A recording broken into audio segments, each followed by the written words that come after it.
ఈరోజు మనం చేసుకోబోయేది అన్నం కూర. ఇంట్లో ఏం కూరగాయలు లేనప్పుడు అన్నంతో మంచిగా టేస్ట్గా ఈజీగా కూర చేసుకోవచ్చు. చేస్తానో చూడండి.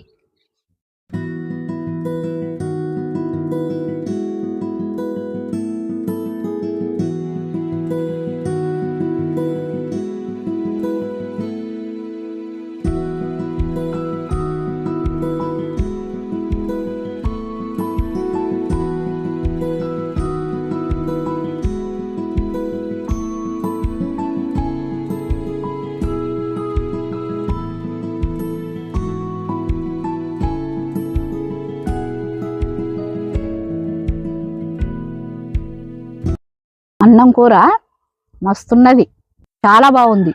మీరు కూడా కర్రీ ఏం లేనన్నప్పుడు మంచిగా ఇట్లా చేసుకొని తినండి, చాలా బాగుంటుంది.